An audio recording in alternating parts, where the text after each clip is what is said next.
The grainy black and white footage flickers to life. A voice, clipped and authoritative, booms through the scratchy audio. General Eaker, the weight of the 8th Air Force on his shoulders, addresses the room. His words speak of victory, of successful raids against the heart of Nazi Germany, but his eyes betray the heavy cost.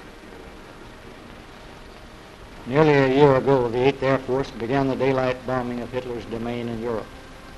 A great many people thought at that time it was a very bold experiment. I think now all will agree that it has been a successful one. More than 50 times we've invaded the fortress of Europe, and often at odds of more than 5 to 1. We've had some tough battles. There was the raid on Vigasak. We destroyed the shipbuilding yards there and knocked down more than 50 of the enemy fighters, losing only 2 of our bombers.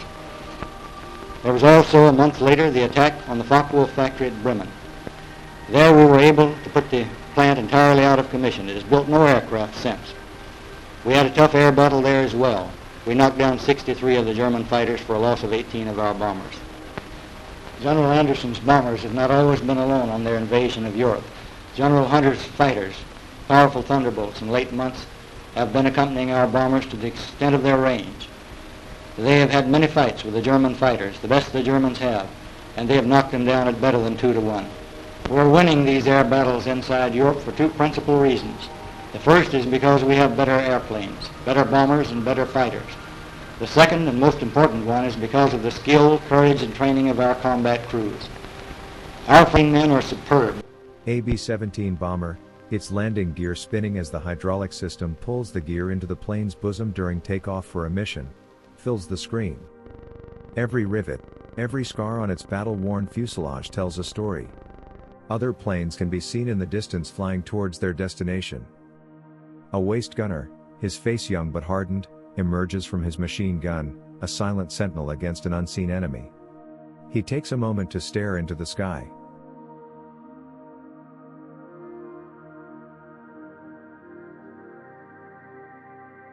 Upon return from the mission, the same gunner is seen talking to someone in silence, leaving us to wish for lip-reading skills to know the truth of the moment. Life behind the front lines unfolds. A weary soldier peels potatoes, a mundane task that provides a moment's respite from the ever-present tension. A squadron commander gathers his men, his words barely audible above the roar of nearby engines, yet each man hangs onto them as if they were sacred verses. We can see hands motion the flight of an airplane.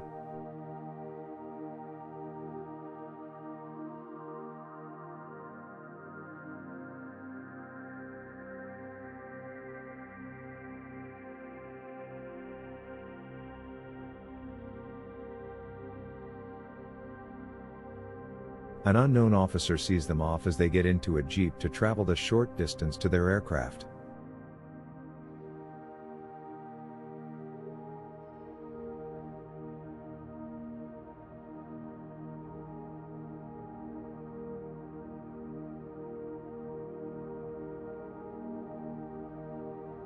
Little Minnie Mouse seen on the fuselage with 8 painted bombs slight to the rear of Minnie, representing successful missions. Pilots and crew brief each other for the mission.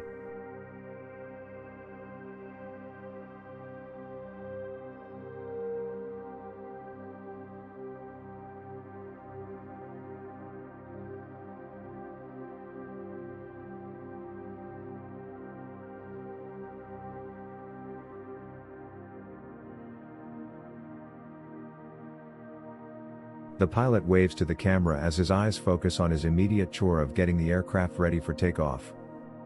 The camera lingers on a pilot, his face seen under a leather helmet. His hands unseen dance over the controls, a delicate ballet belying the deadly intent of the bomber he commands. We see fear in the eyes of a young gunner taking his position in the cramped turret. Ground crews make final tweaks on the airframe and wing as the pilot looks on.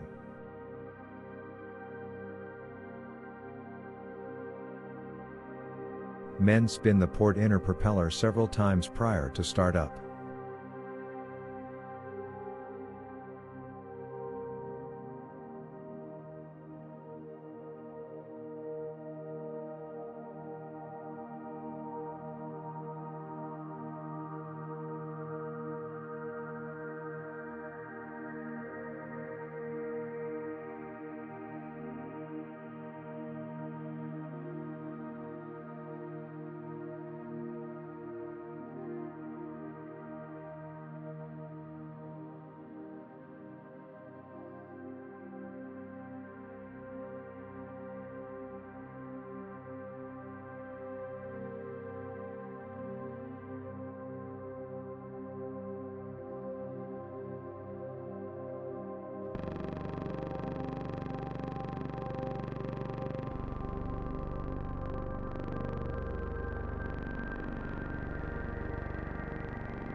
An unrepaired hole can be seen in the underbelly of the plane, a reminder to the crew of the dangers of their mission.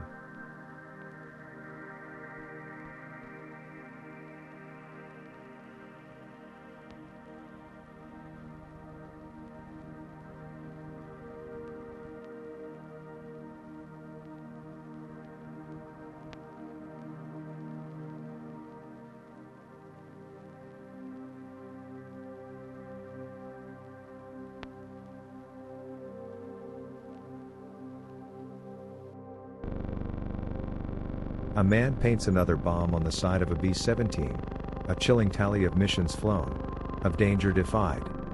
Each bomb represents a story, a brush with death, a victory snatched from the jaws of defeat.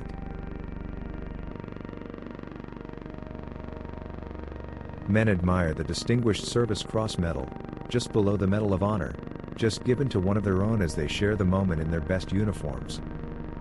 The film ends as it began, a loop of images, a haunting reminder of the relentless cycle of war, the sacrifices made, the courage required to face an uncertain future. Every frame is a testament to the bravery of those who served, who faced the horrors of war with unwavering resolve, their youth sacrificed on the altar of freedom.